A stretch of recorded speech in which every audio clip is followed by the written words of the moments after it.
Hello teachers, learners, and parents. Sir Jeff po, at your service. Alam nyo ba na meron tayong website na tinatawag na DepEd Commons? Ang DepEd Commons ay binuo upang gawing accessible ang pagtuturo at pag-aaral dito sa ating bansa gamit lamang ang inyong mga smart devices gaya ng cellphones, tablets, at computers. Dito ay maaari nating ma-access ang iba't ibang learning materials mula sa Department of Education.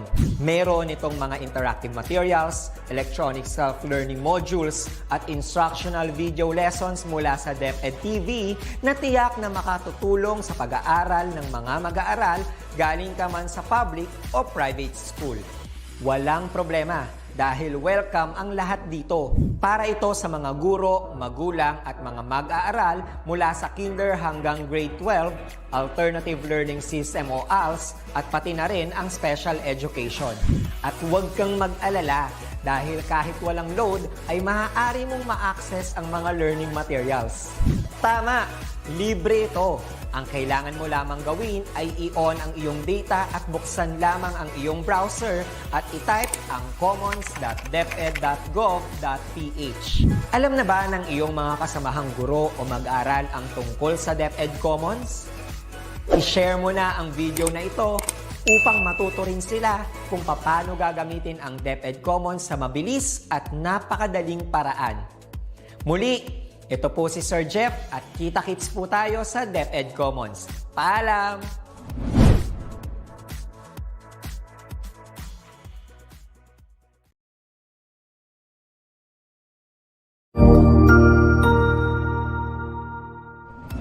Magandang araw, Sir Wilbur po, at your service.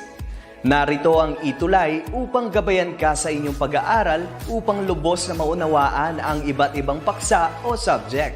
Ang ETUlay ay isang free online tutorial class na pinangungunahan ng ICT's Educational Technology Unit sa pamumuno ni Undersecretary Elaine Del B. Pascua. Ang programang ito ay hindi lamang para sa mga bata, kundi ito rin ay magsisilbing gabay sa mga magulang at mga guro kung paano nila ituturo o gagabayan sa bawat asignatura ang kanilang mga anak o mga estudyante. Sa kasalukuyan, ang self-learning module mula sa rehiyon ng Calabarzon at kilala sa tawag na pivot ang ginagamit sa ating ETUlay online class. Kaya ano pang hinihintay ninyo? Ihanda na ang inyong mga ballpen o lapis, papel o kwaderno at samahan kaming itulay ang pagkatuto para sa bawat batang Pilipino. Sama-sama tayong magtutulungan para malampasan ang mga hamon sa panahong ito. Halina't matuto kasama ang inyong online tutor sa oras na ito.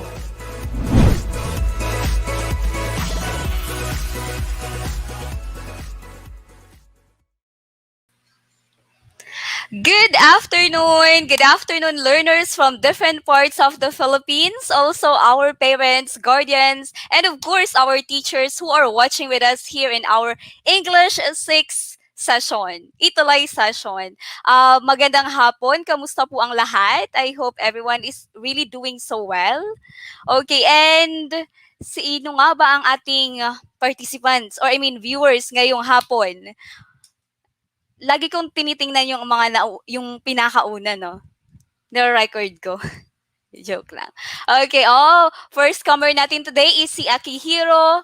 How do you pronounce your name? Akihiro Hideaki Takashi. Good afternoon. Okay, Precious Santos, Alcris, Aaron Kerwin from Nicolas Elementary School, Hagonoy, Bulacan. Salvador Francis, good afternoon. Akisha Ariola, Precious Santos, Carl Eligo watching from San Jose Norte Elementary School from Malig District. Naku, kilala ko yung mga pangalan na to. Talagang lagi itong mga present every Tuesday English 6 natin. Very good learners. Okay, and napakadami. Okay, so Salvador Francis from San Lorenzo Ruiz Elementary School. Advisor, Mrs. Janet Morte. Okay, good afternoon. Aaron Kerwin Santos. Okay, hi all. Good afternoon. And since our session for this afternoon is just for 40 minutes, so let's start this online tutorial. Okay, so let me share my screen first. Okay, so there you go. I hope everyone knows me na. kasi lagi tayo nagkakasama, no, every Tuesday. I'm your tutor for today, Tutor Jess for English 6 session. Okay, next. Okay, and it's Tuesday today. Definitely, it's Choose English Day. After English 6, we have that English 7, and so on and forth. All right, next. Okay, and this afternoon we're gonna have the quarter 3 module 14. Okay, we are going to discuss on how to infer meaning of borrowed words. So we are going to talk about more on that. Okay, like inferring meaning of borrowed words such as rendezvous, boondocks, ninja, and a lot more, and so on and so forth. Okay, so to begin with, okay, next please. Okay, to begin with, let me thank the Division of Pasig City first for the SLM or the self-learning module that I will be using this time around. Okay, on the next screen, I have the development team of the self-learning module from the writer, editor, reviewers, okay, the content and the technical, the illustrator, the layout artist, the management team from our very own SDS, Ma'am Agustin, okay, to our PSDSS. Maraming salamat po. Okay, so let's now start with our pretest. Okay, so pretest so that I'll know how well you are or how knowledgeable you are when it comes to our topic this time. Okay, so learners, are you now ready? Okay, ready na ba ang lahat? Aba, napakadami. Aha. Wait. Okay. Oh, hi, good afternoon, Joseph Batayen, okay, from Sagay City. Arthur E. Cooper Elementary School. Okay, so let's have this one. Okay, for our pretest, ano nga yung for pretest natin? Okay, pakiclick po yung instruction. Okay, for the direction, okay, you just have to write the letter of the correct meaning for the underlined borrowed word in each sentence. Okay, you have to choose from the meanings listed below. So nakikita nyo dyan, I have letter A to letter E. Okay, and I have these 3 sets of sentences with underlined word and no, not highlighted but written in bold. Okay, so titingnan natin like what does that mean. Ready? Okay, so ang sagot ninyo ay isusulat nyo dun sa activity notebook ninyo and then i-comment nyo sa ating comment box, okay? I am going to read as much as I can. All right, so let's start. Okay, number 1. Okay, number 1. Every morning, my grandfather, who is a retired vet, loves to read the newspaper in our patio. Okay, so the underlined word and the bold word here for number 1 is this. What is that? Okay, so that is patio. Okay, patio means what? Okay, learners, drop your answers now. Patingin. Okay, number 1. Tama na yung ginagawa nyo, no? Last time, letter lang talaga yung nilalagay ninyo, but this time around, okay, so alam nyo na, lalagyan mo na number and then your answer. Okay, number 1, that is letter C. Okay, letter C. Tingnan nga, ay, sino ba yan? Sino yung mga na C? Okay, Rihanna. Okay, Rihanna, Fiona, Mark Platon, Rian Faith Montialto, Mark Joven, Fiona May Magat. Okay, lahat letter C yung sagot ninyo. Okay, ano ba yung letter C? A space outside the house with chairs and a table but no roof. Okay, patio is really like that. Okay, so tama yung sagot ninyo. Very good. Okay, patio is letter C. Let's proceed to number 2. Number 2, the dance troupe members will have a how do you read this one, learners? Okay, rendezvous. What is this one? Rendezvous to iron things out for the dance festival in celebration of Pasig Day on July 2nd. The underlined and the bold word here is rendezvous. What does that mean, learners? And you may now drop your answers. Tingin. Okay, number 2 na tayo. Number 2. Okay, number 2, A.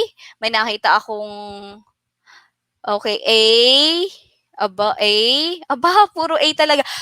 Precious Santos, Rafael Oñate, Terence Cloud, Pauline Alcris, Javier Adriano, Fiona May Magat, Althea De La Rosa, Gian Claire, Mary Chris Atienza. Lahat letter A ang sagot ninyo. Well, rendezvous here means meeting or a date.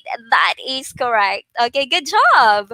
Okay, so this time around, let's proceed to number 3. Oh, sino yung favorite si Daniel Padilla? Okay, so let's have this. Daniel Padilla smiles and waves at his favorite.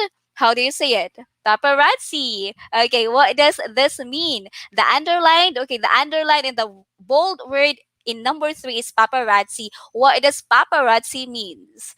Okay, your answer, drop now. You may now drop your answers, learners. Number 3. May nakikita ako. Okay, D. Okay, so letter D. Okay, Ashley Baluyot, Israel Olivio. Ito yung mga sagot letter D, babasahin ko. Nelson Alconis Niquinto, Brian Benaventura, Shaime Ducor, Kendrick Yap, Sofia Neshi Bagasan, Raquel Abayan, Mac-An Sayo, letter D, and letter D is the correct answer. Good job. Paparazzi means, okay, a photographer for celebrities. Very good. Okay, so Marisa Ramos. Okay, also that's right. Cherry Mariano. Letter D. Tamang sagot ninyo. Amazing. Okay, so who got 3? Who got the perfect 3? Okay, so again, raise your right hand and taps the shoulder. Good job, self.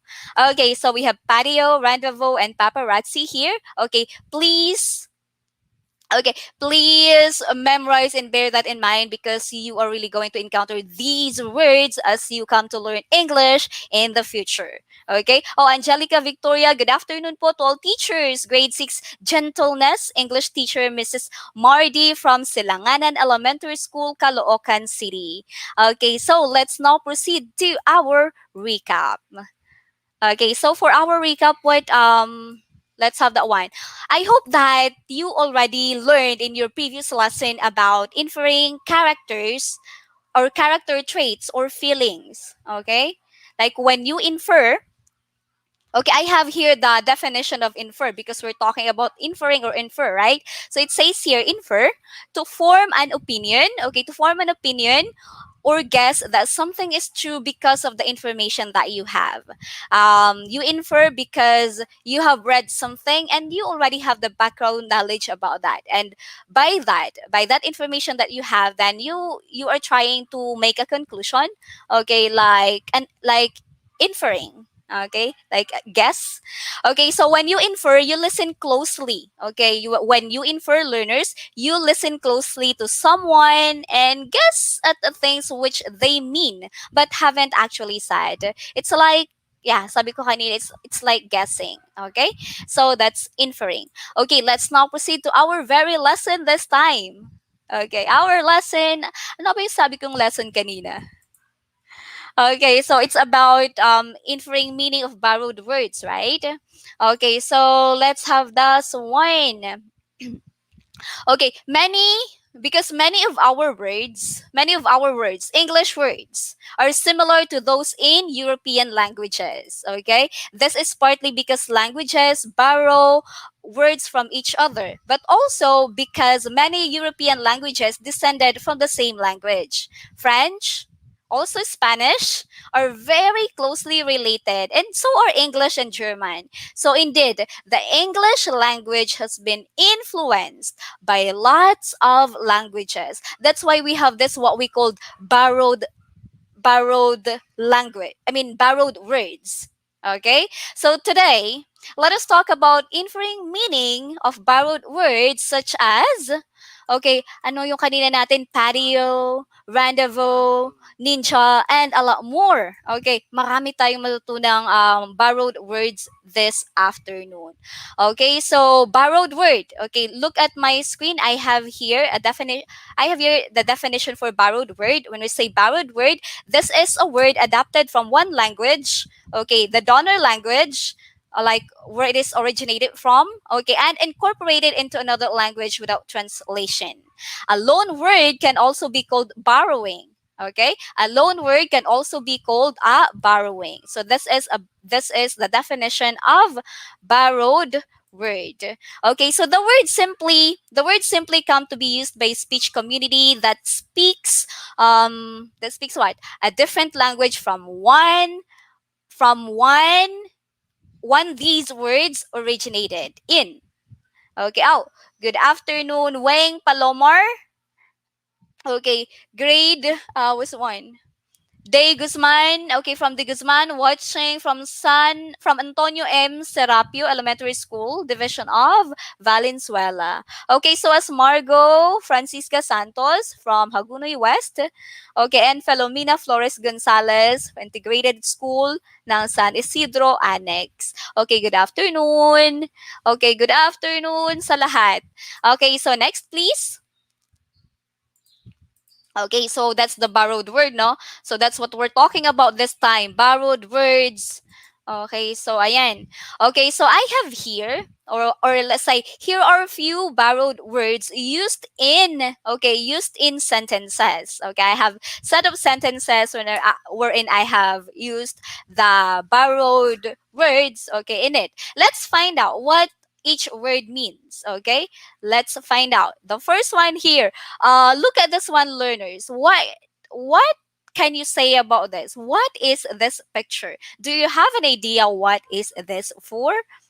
Okay, one word lang ito. Ano kaya to? Ano kaya itong picture na ito? Mhm. Okay, so let's have this one. Fiona May Magat. Okay. Sophia Neshi Bagasan. This is okay, what is the one? Okay, so come on. Teacher is reading your answers. Okay, this one is ballet. Correct. Mika, Rian, Althea, Margot, Kate, ballet. Okay. Marunong ba kayo sumayaw ng ballet? Marunong ba kayo neto? Okay, so next please. Okay, tama yan, Japheth Santos Ballet. Okay, so ito yung ginamit yung ballet sa pangungusap. My friends Beth and Anna are in ballet class. I always watch their 3-hour ballet performance every Saturday. They have a graceful body movement. Okay, so that is ballet. Okay, the first picture, ballet. Ballet is actually a borrowed word. And when we say ballet, that means what? The borrowed word is ballet. Ballet is a French word. Okay. So we use that in English, yes, but that is actually a French word. Okay, which means an artistic artistic dance form or type performed to music using precise and highly formalized set steps and gestures. Okay, so yun yung ballet. Okay, so next please. Okay. Next picture. Okay, tingnan nyo, learners. Number 2 pictures na tayo. What's this? Okay. Oh, okay. So, tingnan natin. Okay, cafeteria. Okay, cafe. Okay, very nice. Okay, so next please. Gamitin natin yung sa pangungusap. Okay, I've only got about 20 minutes for lunch, so I'll just stop at a cafe for a quick sandwich. Okay, so in this sentence, the borrowed word is cafe, which is a French word again. Okay, which is a French word for coffee. But it's also very similar to other words related to coffee in many other languages. Okay, cafe. Usually, cafes do serve coffee. Siyempre naman, okay? But if a place only serves coffee and not any food, then it is normally called as what? A coffee shop. Okay? So in English, this is the name for small, okay, what else? Small, usually informal restaurant. Okay, it often has a small table. Sometimes, nakita nyo sa picture ko kanina, small tables, and sometimes, mga tables sa labas. Okay, there are also tables outside. Okay, so from the word cafeteria or coffee store. Okay, that is a French word. Next, please. Okay, how about this one? Third picture, learners. Okay, third picture. Itingnan nga natin. Okay, yes, Precious Santos, good afternoon. From grade 6 Rizal, San Nicolas Elementary, Hagonoy West. Okay, Fiona May Magat Mall. Okay. Oh, plaza. Cherry Mariano. Very good. Okay, that's a plaza. Okay. So, gamitin natin yung word na plaza in a sentence as that plaza is a borrowed word. Okay. Next, please. Okay, so I have here the sentence. Paloma needed to buy some Christmas presents for her friends. So she went downtown to the new shopping plaza to check out some of the stores that were recently opened. I have used the word plaza in here, and as I have told you a while ago, plaza is not totally an English word, but this is a borrowed word. Okay, because when we say plaza, that means what? I mean, yung plaza naman, kanina kasi mga French words yung mga examples natin, no? So this plaza is actually a Spanish, okay, a Spanish word. Okay, so the English word plaza was borrowed from the Spanish word plaza, which means what? A square or place. Okay, plaza is also used in the names of many shopping malls, 'di ba? Okay, sa place natin sa Pilipinas we also use that. Okay, shopping malls. Not only that, like also corporate building areas or other large open areas. Okay, we sometimes call them plaza. So if you're a native speaker Spanish native speaker, notice that the pronunciation in English has a vibrated Z sound and not the soft S sound. Okay, so there. Next, please. Nakakatatlo na tayo, no? Tatlo pa lang. Okay. So what about this one? Okay. Okay, this one naman ay ano kaya ito? Is it Spanish or French? Okay. Okay, deja vu. Okay, so the next one is deja vu. Okay, deja vu. Nilagay ko na dyan yung pronunciation because we oftentimes mispronounce it. Okay, deja vu. This one is the strange feeling that in some way you have already experienced what is happening now. I believe that we can relate into this one. So somewhat we are really experiencing this. Okay, like a strange feeling. Okay, anyways, this one is a French word. Okay, so French words. Ang daming French words actually. French has also had an outsized, okay, when I say outsized, like a very large, okay, impact on the English language, in part because of France occupied England in 1100s. I don't know, well, it was really the Normans, but it's a long story. So this had a massive influence on the language, and as a result there is a significant number of words, okay, that English shares with French. Okay, so the very first example that I have is this one, deja vu. Okay, deja means already. Okay, and vu, okay, means to see. So like if you're going to combine this together, deja vu, it's already seen. Like it happened already. So that's why I've said a while ago, like a strange feeling that you felt na nangyari na yun. You have that strange feeling. Okay, then we call it deja vu. Okay? Second one. Okay. How about itong second one? Next, please. Okay. No, okay. The next is, what is this? Familiar ba kayo dito? Saan niyo to nakikita? Okay, anyone? Okay, anyone? Very good si Kabusas Chris Zilbert. Okay, kanina pala sumasagot siya. It's because of the trading and pananakop ng friends. Oh, okay. Hi, excuse me. Hi, Sir Welmark Setera, watching from San Lorenzo Ruiz Elementary School. Good afternoon. Okay. Yeah, Dennis Decora. Okay, this one is right. Nakita natin to sa invitation. Okay? So let's have this one. RSVP. Okay, RSVP. We don't say like RSVP. Like word per word, but somewhat we should connect those, okay, together. That's how we pronounce it. RSVP, that's how we do it. Or ano ito, French ba ito or Spanish? Okay? Ano ito? Okay. French ba ito o Spanish? Okay, so French. Okay, French. Okay, so RSVP, this is the abbreviation for Répondez s'il vous plaît. Ah, it's so hard.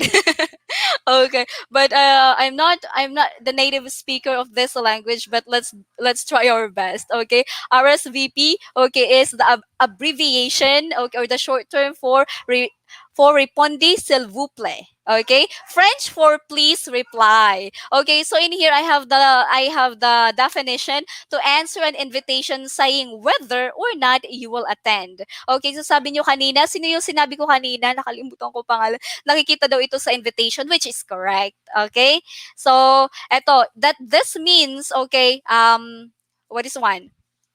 Sige, ano natin, ihimay-himay natin anong ibig sabihin nitong répondez s'il vous plaît. Okay, répondez, this is the second person plural of répondre. Okay, that means to reply or to answer. And s'il vous plaît, okay, means please. Okay, and however, it is a compound of yung S, okay, or C, s'il vous plaît. Okay, if and il, he or it. Okay, vous, that means you, and that's like the play, third person naman yun, okay, that means to care for or to please, okay, like if we're going to combine those together, it will give us reply if it pleases you, okay, or when you have received RSVP, then you have to give your response, okay, whether attend ka ba or hindi. Okay, so that's it. Next, please. Okay. Yes, Luis Gabriel Mendoza, good afternoon. Okay, so next, third, pang third na to, pang third, no? Okay. Lagi, nakikita din natin to at nababasa natin to, okay? So the next one is vis-a-vis. Okay, vis-a-vis. Okay, it's not vis-a-vis. Okay, vis-a-vis. Okay, this means what? Okay, and din, okay, vis-a-vis. Andyan na din yung pronunciation. Okay, nilagay ko na dyan. Okay, this means pag noun, okay, a face-to-face meeting. Okay, vis-a-vis. Okay, pag noun, a face-to-face meeting. Okay, but we can also, it depends on how we are going to use this in a sentence because we can have this as a preposition. Okay, if you meant a preposition, then it means like in relation to or in comparison with. Okay, vis-a-vis. Okay, so that's so it. And the next one, okay, I have here now some Spanish naman. Tapos na tayo sa Tapos na tayo sa French. Okay, Spanish naman. Okay, next please. Okay, so ang first nating Spanish word is siesta, which I believe very common ito, very familiar, pero hindi natin alam na borrowed word pala ito, no? Okay. So siesta, okay, this is a Spanish word, okay, which means nap.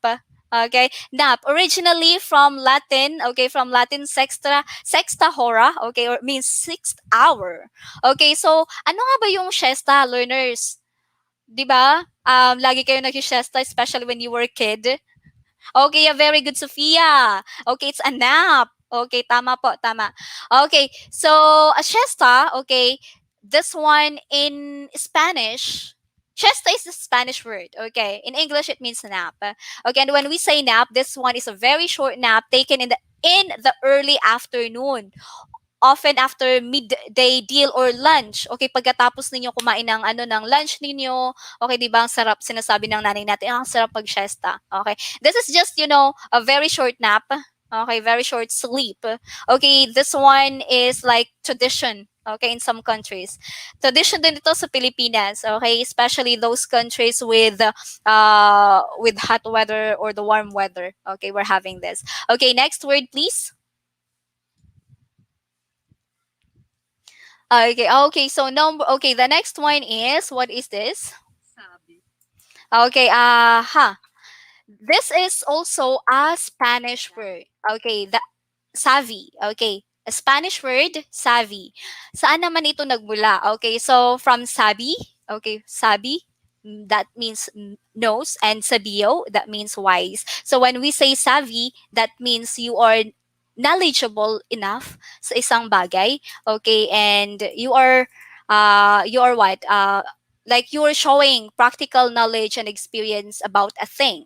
Okay, maybe I can ask you, oh, are you a computer savvy? Okay, so yun. para may expertise ka dun sa bagay na iyon. Okay, so savvy, okay, this one is Spanish word from the word sabi, okay, means nose, and sabio, wise. Okay, Spanish word, okay, sabi. Oh, it's just like ansabi. Okay, but it's not like that. Okay, savvy, that one is a borrowed word from Spain. I mean, Spanish word. Okay, so thank you so much for that. Now we have talked about some. Okay, some lang yun because in reality there are thousands of borrowed words that we have from different countries. Okay, let's have this activity number 1 next, please. Okay, so first activity is ano yung ating direction ngayon? Okay, so you have to choose from the two options. Okay, choose from the two options the correct meaning of the borrowed word in bold face. Okay, write A or B sa ating comment box and also sa inyong activity notebook. Okay, so let's start. Number 1, Leia Salonga singing. Okay, how do you say it? How do you say it? May sagot na. Okay. Leia Salonga's singing genre is OPM, pop, and musical theater. Okay, so number 1, okay, yung highlighted natin dito ay ano nga, genre. What does this mean? Okay, itong word na genre na ito ay borrowed word po, learners, okay? And when we say genre, this is a French word, means, okay, your answer is, patingin nga po ng mga sagot. Okay, Silak, Sunob, Mary Chris Atienza, Margot, Jasmine Dauan, Marbet Joey, Israel Olivos, Kendrick Yap, Fiona, number 1A, that is correct. Okay, so number 1, genre, okay, genre means style or kind. Okay, correct. Next, please, number 2. Okay, number 2, please. Okay, number 2, as the tarantula crawled across the floor, its 8 hairy legs and giant body caused people to scream but were too scared to step on it. What is the answer for number 2? As the bold word here is tarantula. This is a borrowed word. Tarantula means what? What is your answer, everyone? Okay, sige, lagyan ng number. Number 2A, Mary Ann Samanigo, Rihanna Rillera, Dennis Batuon, Onika Iha Passion, RC Cruz. Okay, so that is, okay, correct. Okay, letter A, big furry spider that does sting but not dangerous at all. Okay, so we have here tarantula. Okay, tarantula. Okay, so next, please. Okay, next activity, please. Okay. Oh, yun yung picture na yun. Yun yung tarantula. Okay, activity 2. For the instruction. Okay, tingnan natin. Read each sentence and choose the meaning of the borrowed word written in bold letters from the choices in the box. Learners, ito yung choices ninyo. Okay? So next, please. Number 1. Let's start. Okay, so tingnan natin. Number 1, ha? Okay, after the wedding ceremony, the newlywed couple proceeded to the reception. All guests enjoyed drinking their glass of champagne. The bold word here is champagne. What does this mean, learners? Drop your answers now. Okay, champagne means what? Okay, number 1. Number one is? Okay, very good. Kabusas, Chris Zilbert, Jasmine, Andrea, Rian Faith, Fiona May Magat, Rain Tan, Kendrick Yap, Dylan Angelo Roque. Okay, tama po. So number 1, champagne here means letter B, a French white sparkling wine. Okay, Christine Joy, that's right. Number 2, learners, number 2. Henry C., owner of SM Malls, is a well-known entrepreneur in Asia. Okay, we don't see entrepreneur. Okay, it's an entrepreneur. Okay, entrepreneur. That's how we do it. Okay, so wait a minute. Okay, so number 2, what's your answer? Okay, learners, number 2, what's your answer? Okay, the answer is, tingnan, I'm sorry, di ko nakita yung sagot ninyo. Okay, number 2, C. Sophia, sino pang mga si Althea, Mark Platon, Charlie, Zilang, Jafet Santos, tama po. Okay, entrepreneur means one who owns a company or a business. Okay, do you want to be an entrepreneur someday? Okay, so next, please. Okay, number 3. After a half-day tiring work and with a quick lunch, my mother felt sleepy. So she went in her room and had a siesta. We have talked about siesta a while ago. Okay, what does siesta mean? So learners, drop your answers now. Okay, number 3. The answer is Fiona May Magat. Your answer is letter C. Oh, letter C. Okay. Dennis, Fiona May Magat 3D. Okay. Andrea Batang, Rain Cabusas, Chris Zelbert, Hannah Ruth Di Hoya, Florida Grantoza, Raquel, okay, Tamara. Okay, siesta means letter D, a short, quick sleep. Okay, number 4, everyone. Okay, number 4. Singing karaoke is one of the highlights in the celebration of my birthday. Okay, so the bold word here is karaoke, and that means what? Drop your answers for number 4. Drop your answer for number 4. Number 4, learners. Okay, Mark Joven. Okay, that is letter E. Dennis, Fiona May Magat, Rain, Hannah Ruth, Dennis. Ang bibilis niyo, hinihingal ako magbasa, no? Okay, thank you so much, learners for really participating so well in our discussion. Even if, we're screen away. Okay. But then I can feel how I can feel how can I say this? Your eagerness to learn. Okay, so keep it up. Okay, so for number 4, that is letter E, sing along a popular song while reading the lyrics from the screen. Okay, that is the meaning of karaoke. And how about for number 5, last number? Danilo has a black belt in karate, so you'd better not bully him. Okay, kasi black belter siya. Okay, number 5, the answer is the bold word here is karate.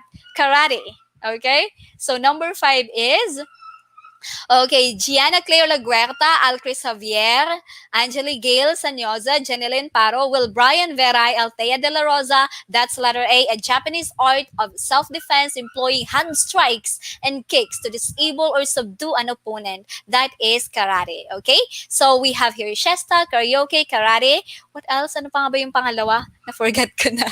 Okay, and next please. Okay. Yeah, nakakuha ba kayo ng 5? That's very good. Okay, next.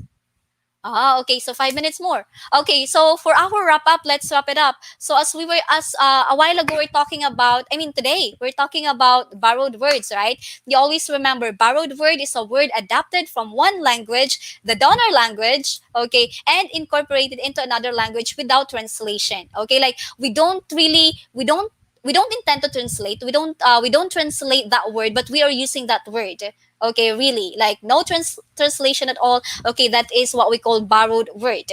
Okay, and a loan word can also be called a borrowing. Okay, there are so many borrowed words in English. Okay, you just have to widen and enrich your vocabulary so that when you are speaking up your mind, when you're making sentences, making an essay, it will be easy for you, and it is really better for your work. Okay, kung marami kang alam na vocabulary. Okay, for our valuing, next please, I want you to do this. Okay, being active in the community allows for team building, okay, and build strong community relationship. For the instruction, next please, pa-click po. Okay, which of these activities do you involve yourself to make the community a better and peaceful place to live in? Okay, just siguro yung slash lang, yung ganun, no? Isisend niyo sa comment box because you don't have that check sign sa ating keyboard. Okay, put a check on the line before every number. Doon sa mga nagsusulat, screenshot, tapos isulat niyo sa notebook niyo. Okay, number 1. Do you do this one? Okay, learners, throw garbage into the river. Okay, number 1. Okay, so you don't. Okay, tama yan. Si Sofia Neshi Bagasan, you don't.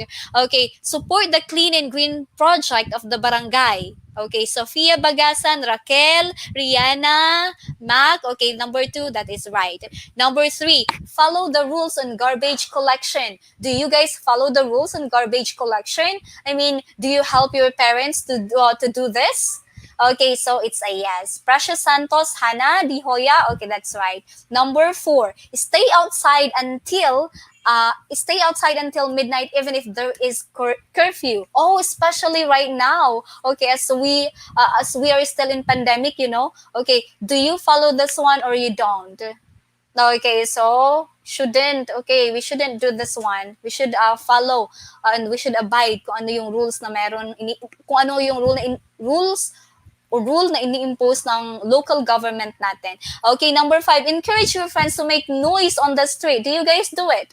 Okay, Kyle Gabriel Alcris, Kyle Gabriel de la Cruz, okay, you don't. Okay, very good learners. And for our post-test, okay, tingnan natin kung may natutunan kayo this afternoon.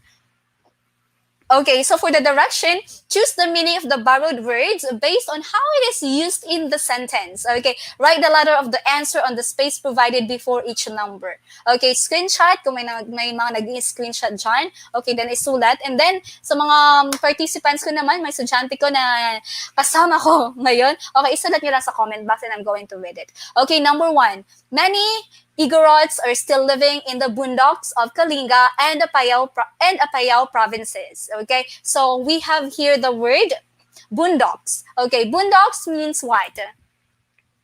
Anong ibig sabihin nito?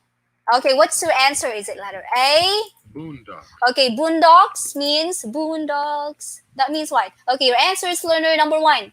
Ilagay nyo, 1A, an urban. Okay, what is that?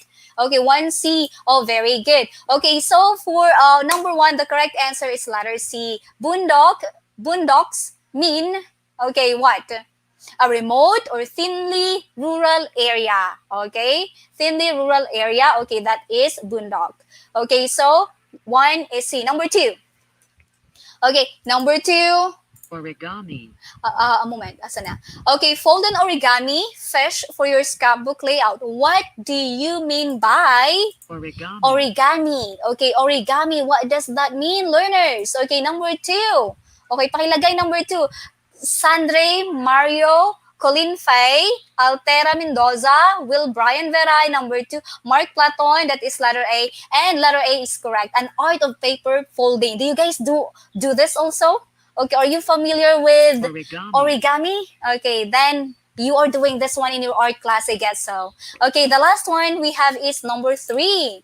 Okay, number 3, learners. Okay, next, please. Okay, popular pizza. I'm so hungry now. Are you guys hungry? Do you want to eat pizza? Okay, popular pizza choices include pepperoni pizzas, Hawaiian pizzas, and bacon pizzas. Okay, so pepperoni in here is a borrowed word. Pepperoni is what? Okay, your answer for number 3 is, what is the answer for number 3? Okay, number 3, is it letter D? Okay, si Rafael Alriza Zaidain, Cabusas Marisa Ramos Consuelo, Unica Iha Pasyon, Althea Dines Galvan. Okay, letter C is correct. A highly seasoned beef and pork sausage toppings. Okay, and now I am really going to eat pizza because this lesson is nakakagutom. Okay, and that's so all learners. Nakakuha ba ng 3? Okay. Yeah, thank you so much for being with me here this afternoon. We're so finished with our 40-minute lesson. Okay, so always remember, okay, every Tuesday is our Choose English Day. Okay, grade 6 English is every 1 p.m. to 1:40 p.m. Okay, so huwag kayong alis, tumuto kayo sa ating ETUlay lagi. Grade 7 ang kasunod natin, okay? With Tutor Drysel. Okay, bye for now and you all did awesome this afternoon. Okay, maraming salamat and goodbye. See you on Tuesday.